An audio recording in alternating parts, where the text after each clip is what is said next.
I'm worried about like getting fat, our cholesterol level. What's gonna happen if all we eat? There's all the free juice now too. That to counter. Hey, the juice counters the pizza.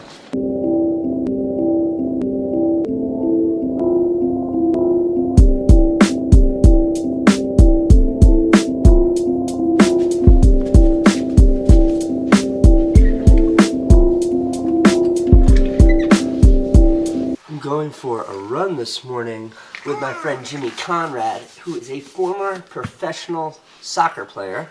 I think he's thinking about starting a YouTube channel, and he wants to talk to me about it.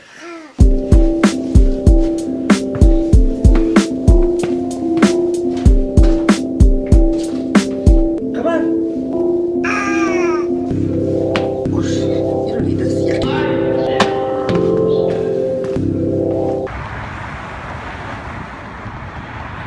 There he is! There's Jimmy Conrad! Yeah! What are you, Snapchatting? Come on, we're here to run! We're here to run! Let's go! Where are we going? I don't know. Alright, we're 8.5 miles in, maybe a little more. We've been talking YouTube. Why do you want to start a YouTube channel? Because it sounds fun. And daunting and exciting and challenging. And I admire the people that can conquer the world. Like this guy right here. Thank you, Jimmy. Welcome. Well, you know you've got my full support. Alright, we're done. Back where we started. How you feeling? If we're not running buddies by next week, I'm going to be pretty disappointed. I'll be your running buddy, Jimmy. Yes! Yes! Yes! I love that he's starting a YouTube channel. You know that guy played in the World Cup? Lennon sends it in, the header, and it's into the back of the net! The United States strikes, and it's Jimmy Conrad!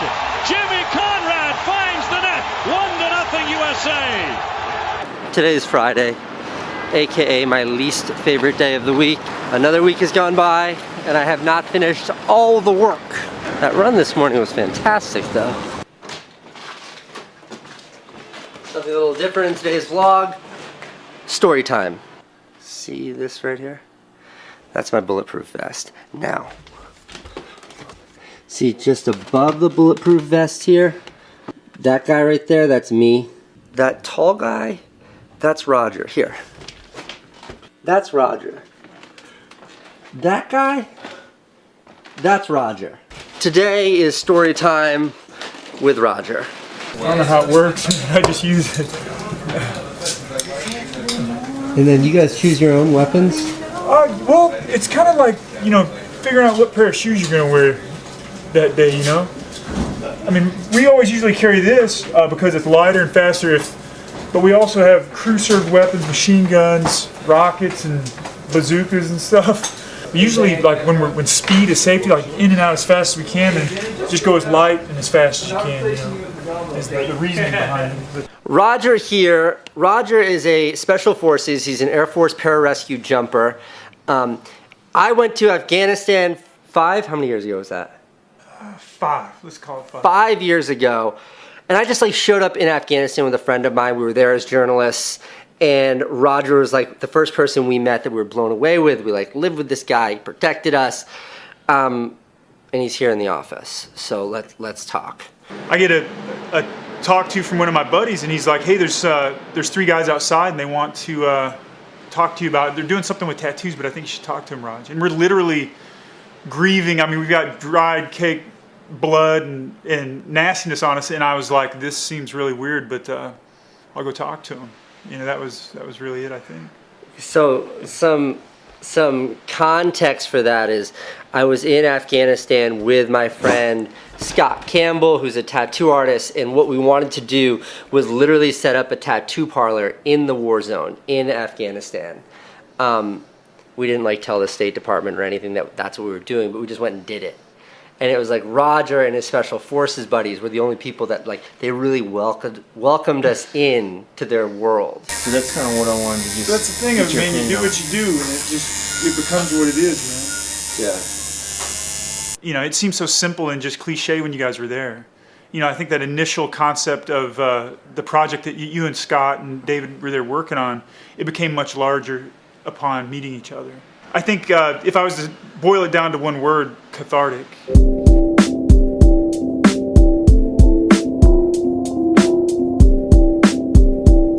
very cathartic.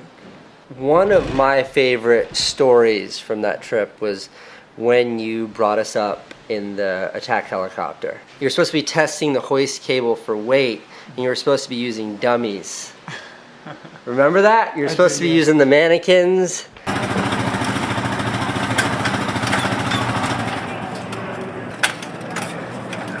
And instead you brought Scott and I up there. Yeah, I mean, it was kind of low-hanging fruit, you know. I mean, literally, right? But what's better than actual live people? You know?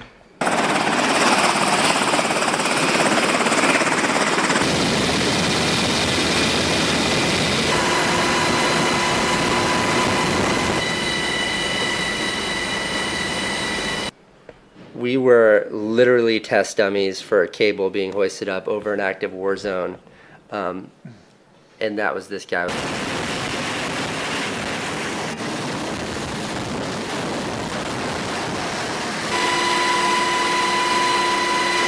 The most interesting part of the entire experience over there is like, we came there to tattoo you guys.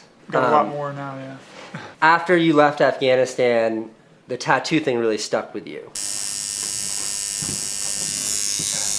And now you're actually tattooing. The timeliness of you guys showing up to do your project and being tattooed in those moments after direct combat definitely became my way forward.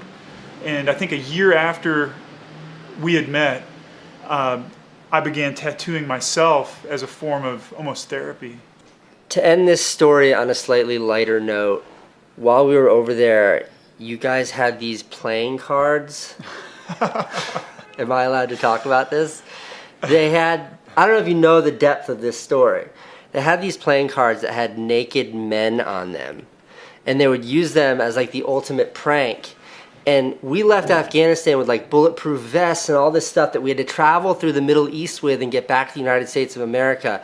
And when we were in the UAE, the United Arab Emirates, they're going through our bags and they find like gay porn playing cards mixed in with bulletproof vests, and all we could picture was you guys laughing your ass off back in Afghanistan.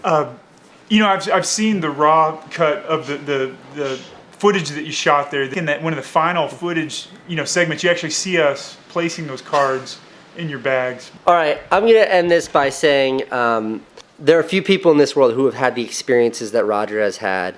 And for him to be able to sort of sublimate that into the artwork that he's making now is an incredible thing. I'm going to link all of Roger's social stuff below. Go check it out. Send him love. Raj, awesome to see you, man. I wish this happened more often.